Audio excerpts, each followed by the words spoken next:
A la sortida de l'escola, dos amics, la Maria i en Pol, s'acomiaden abans de marxar a casa.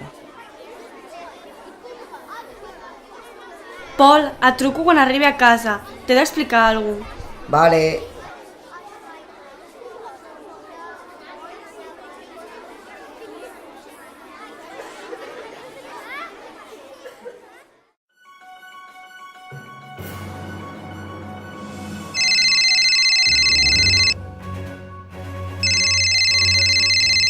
Hola, Pol.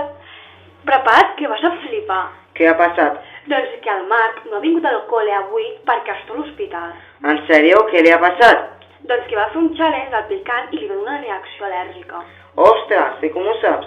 Doncs perquè ell va penjar ahir el vídeo del seu canal de YouTube abans de trobar-se malament. Uala, el vull veure. Ara t'envio l'enllaç del vídeo.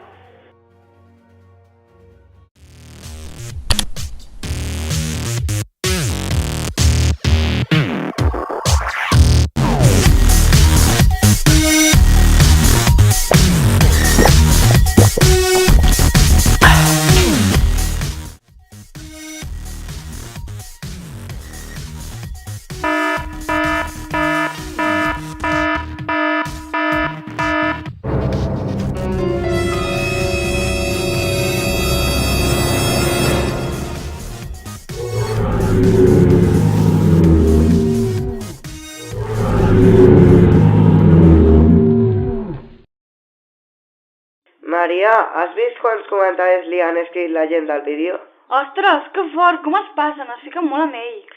El vídeo es farà viral amb tantes visualitzacions.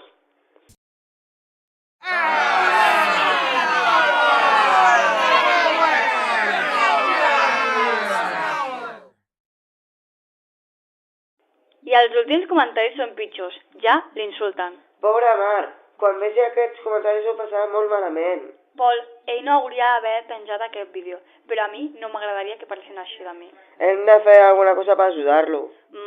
Ostres, recordes el que ens van explicar quan vam fer el taller sobre els perills de les xarxes socials?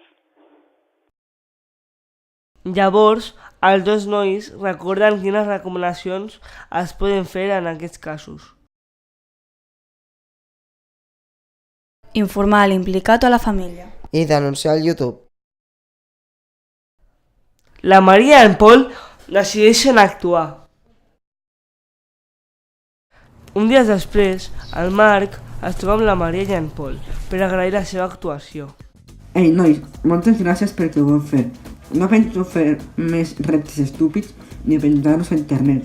Si no haguéssiu denunciat el vídeo, s'hagués fet viral per tot arreu. I no em vull imaginar què més m'haguessin dit.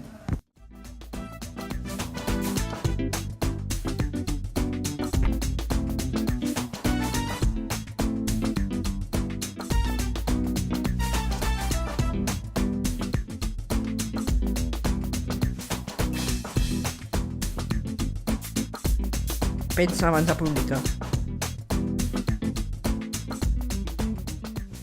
Fi.